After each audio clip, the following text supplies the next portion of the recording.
मंजिल उन्हीं को मिलती है जिनके सपनों में जान होती है। पंखों से कुछ नहीं होता, हौसलों से उड़ान होती है। Welcome guys, welcome on my YouTube channel Comteria. Now the today's lecture of current affairs, national and international topic. We will start the lecture. हम चर्चित व्यक्तियों के बारे में पढ़ेंगे। स्वास्थ्य से जुड़ी प्रसिद्ध पत्रिका लेसेंट ने अपने फरवरी 2021 के संस्करण में सामाजिक कार्यकर्ता रानी बंग को महिला प्रजनन स्वास्थ्य के क्षेत्र में अग्रणी भूमिका निभाने के लिए डॉक्टर अभय बंग और डॉक्टर रानी बंग के अध्ययनों ने पूरे विश्व के संसाधनों की कमी झेल रहे सिस्टम में चिकित्सीय पद्धति को बदल दिया है। तो 69 वर्षीय डॉक्टर रानी बंग ने पूरे महाराष्ट्र में किशोरियों के लिए कई यौन शिक्षा सत्रों का संचालन किया गया है, इसलिए रानी बंग चर्चित रही हैं। और फरवरी 2021 में भारतीय मूल की 34 वर्षीय आकांक्षा अरोड़ा ने संयुक्त राष्ट्र महासचिव पद के लिए अपनी उम्मीदवारी घोषित की है और वो इस समय यूएनडीपी में लेखा परीक्षा समन्वयक के तौर पर कार्य कर रही हैं और महासचिव एंटोनियो गुटेरेस के खिलाफ उम्मीदवारी की घोषणा करने वाली वो पहली महिला है।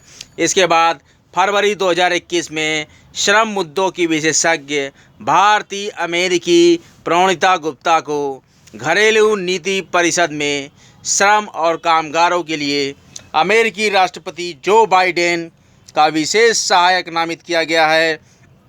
अमेरिकी राष्ट्रपति का विशेष सहायक प्रणीता गुप्ता को नामित किया गया है और इसके पहले वो centre for law and society policy में जॉब क्वालिटी टीम की निदेशक थी।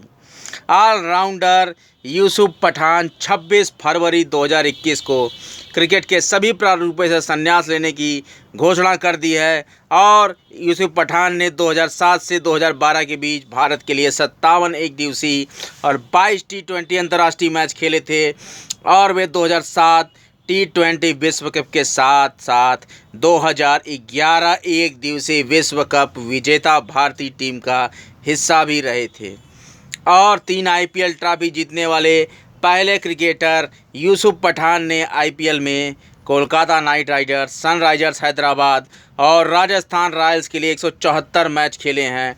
और भारतीय महिला टेनिस खिलाड़ी अंकिता रैना 7 फरवरी 2021 को किसी ग्रैंड स्लैम के मुख्य ड्रा में जगह बनाने वाली 5वीं भारतीय महिला टेनिस खिलाड़ी बन गई हैं और इसके पहले उन्होंने ग्रैंड स्लैम के मुख्य ड्रा में जगह बनाने वाली भारतीय खिलाड़ी निरुपमा माकंड और निरुपमा वैद्यनाथन, सानिया मिर्जा और भारतीय अमेरिकी शिखा ओबराय भी पहले कर चुकी हैं।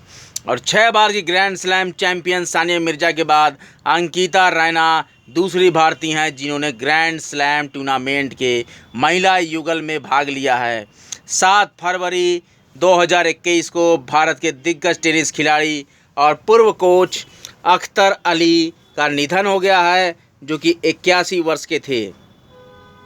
18 फरवरी 2021 को जापान की ओलंपिक मंत्री साइको हाशिमोतो को टोक्यो 2021 संचालन समिति का अध्यक्ष चुन लिया गया है। साइको हाशिमोतो को 2021 ओलंपिक संचालन समिति का अध्यक्ष चुन लिया गया है और योशिरो समिति के पूर्व अध्यक्ष जो योशिरो मोरी ने महिलाओं पर अभद्र टिप्पणी को लेकर अपने पद से इस्तीफा दे दिया था, तो अब साइको हाशिमितो को अध्यक्ष चुना गया है संचालन समिति का। नियुक्तियों की बात कर लें तो नई नियुक्तियों में फरवरी 2021 में एस.एन. सुब्रमण्यम को 3 साल की अवधि के लिए नेशनल सेफ्टी काउंसिल एनएससी का अध्यक्ष नियुक्त कर दिया गया है। और आप अगर जानें तो राष्ट्रीय सुरक्षा परिषद की स्थापना 4 मार्च 1966 को श्रम मंत्रालय भारत सरकार द्वारा की गई थी और राष्ट्रीय सुरक्षा परिषद नई व्यावसायिक सुरक्षा स्वास्थ्य और कार्य शर्तें संहिता के द्वारा कार्यस्थलों में सुरक्षा सुनिश्चित करने के लिए एक प्रमुख भूमिका निभाएगी। और इस प्रकार से अगर हम चर्चा करें आगे हम बढ़ते हैं नगोजी ओकोंजा-इवेला।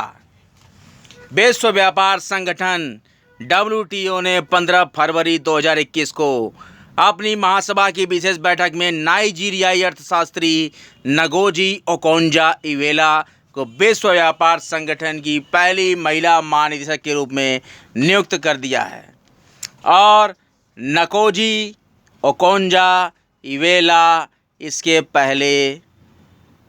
पहली अफ्रीकी महानिदेशक भी मानी जा रही हैं।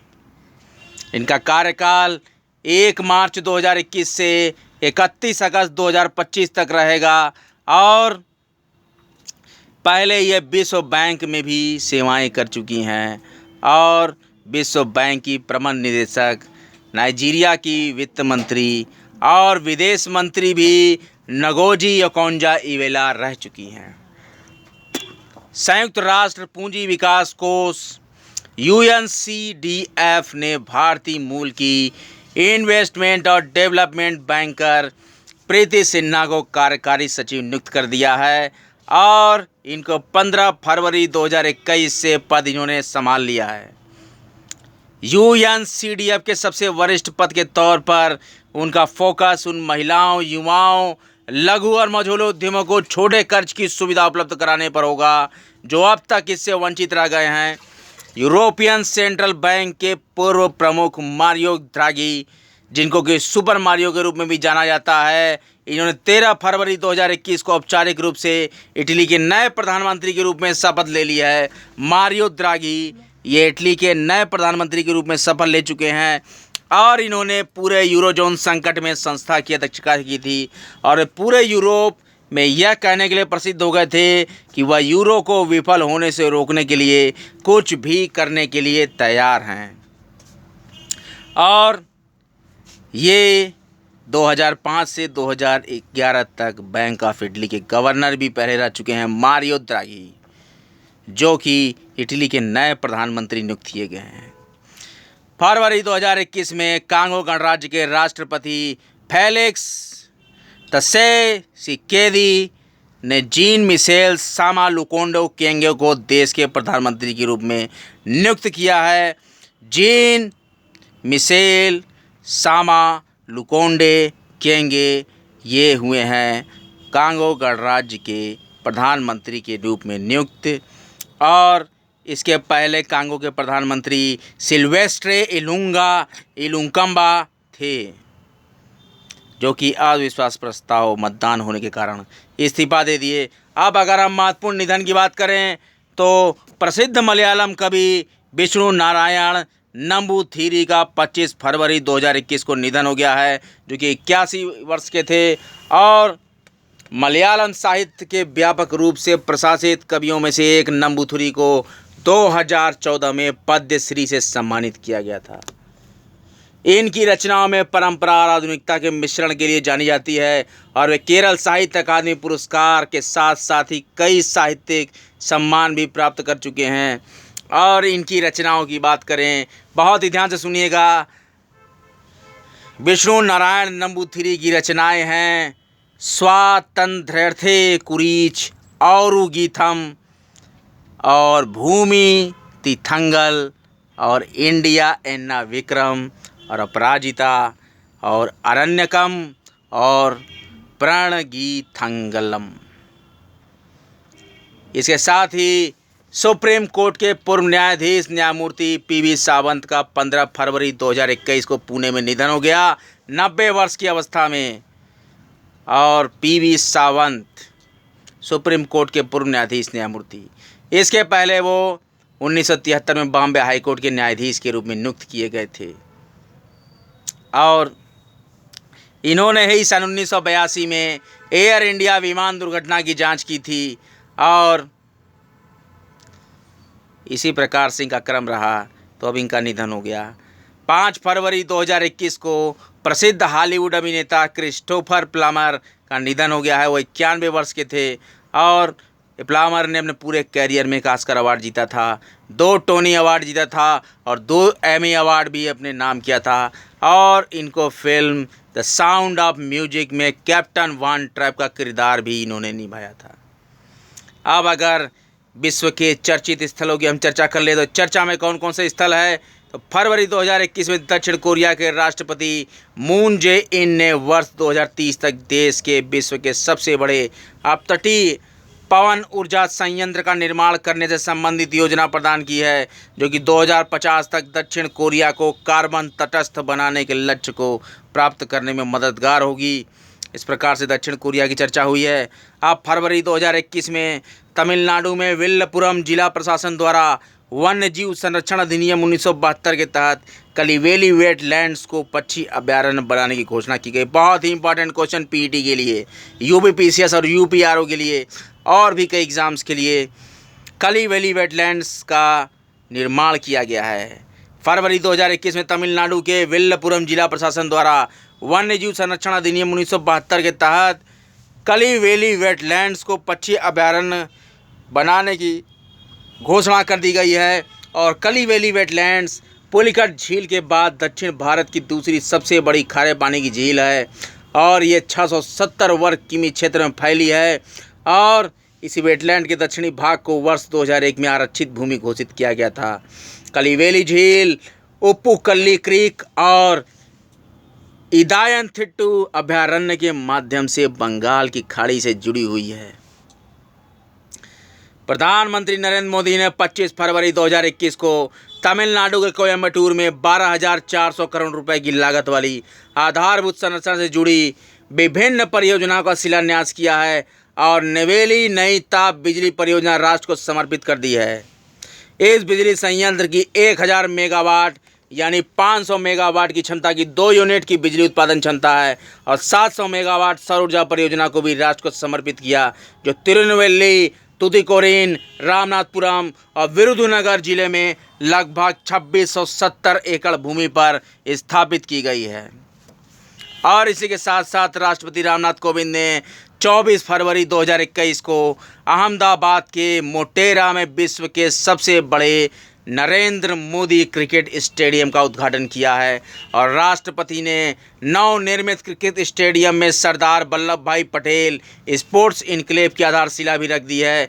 और मोटेरा में नवनिर्मित विश्व की सबसे बड़े क्रिकेट स्टेडियम की नरेंद्र मोदी क्रिकेट स्टेडियम के नाम से जाना जाएगा और मोटेरा क्रिकेट स्टेडियम में 1,32,000 दर्शकों की बैठने की क्षमता होगी।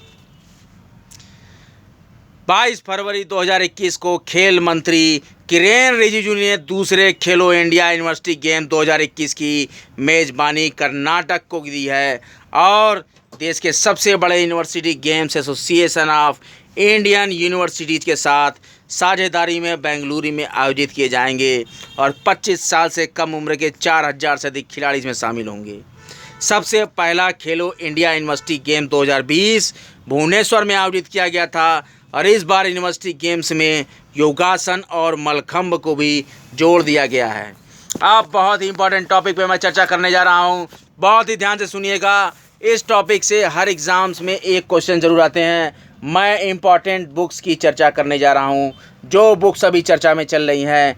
By many a happy accident recollections of A life, ये मोहम्मद हामिद अंसारी ने लिखी है। राष्ट्रीय स्वयं सेवक संघ स्वर्णिम भारत के दिशा सूत्र, ये सुनील अंबेकर ने लिखी है। और ब्यूटीफुल थिंग्स ए मेमोयर, ये हंटर बाइडेन ने लिखी है। और the age of pandemics how they shape India and the world, ये चिन्मय तुम्बे ने लिखी है। और the population myth, Islam, family planning and politics in India, ये पुस्तक लिखी है SY कुरैशी ने। और इसी के साथ साथ flying blind India's quest for global leadership, ये मोहम्मद जीशान ने लिखी है। Sridevi the eternal screen goddess, ये लिखी है सत्यार्थ नायक ने। और unscripted conversation on life and cinema, ये लिखी है विदु विनोद चोपड़ा और अभिजात जोशी ने। और इसी के साथ ही your best day is today, ये अनुपम खेर ने लिखी है। अब मैं बहुत ही महत्वपूर्ण बिंदु, जो कि आप बहुत ही इम्पोर्टेंट समझते हैं, चर्चित दिवस के बारे में चर्चा करने जा रहा हूँ।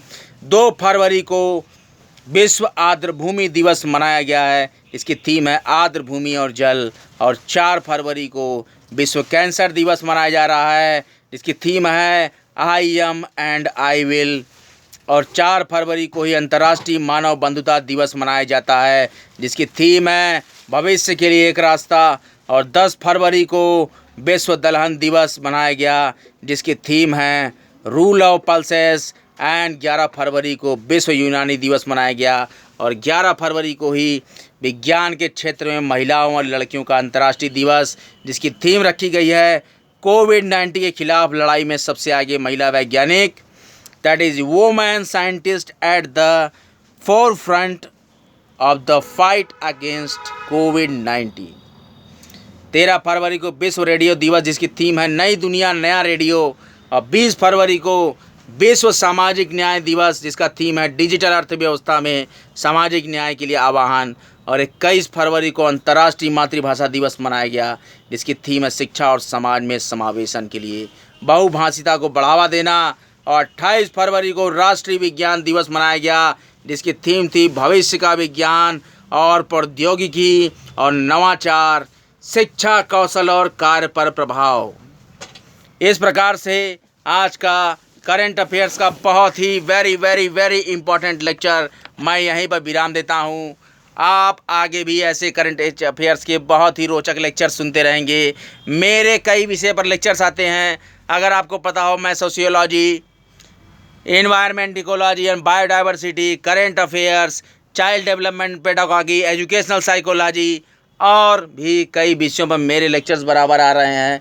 जो भी भाई बंधु और भी विषय के लिए तैयारी कर रहे हो, वो मेरे लेक्चर्स देख सकते हैं। UP PCS, UPSC, UP triple SC PET, Jharkhand PCS, 7 JPSC PT, 67 BPSC, सब के लिए मेरे लेक्चर्स आएंगे। बिहार सीडीपीओ के लिए मेरे सोशलॉजी के लेक्चर्स भी चालू हो चुके हैं। यूपी पीजीटी और यूपी जीआईसी लेक्चर एग्जाम्स के लिए भी मेरे पीजीटी के लेक्चर्स चालू हैं, जिसके तहत मैंने 3 लेक्चर्स दे दिए हैं। और करंट अफेयर्स के मेरे भी लेक्चर्स चालू है। और मैं बजट सीरीज़ में भी 2 लेक्चर्स दे चुका हूँ on the behalf of village rural areas programmes in accordance to budget 2020-22, 21-22 and the aspect of health, the union budget and its limits for health policies। इस पर भी मैंने अपना लेक्चर दिया है। Budget 2021-22 and compare to the previous budget 2020 and 21, ये दोनों के करस्पॉन्डिंग मैंने डिफरेंस दिखाया है रूरल एरियाज़ में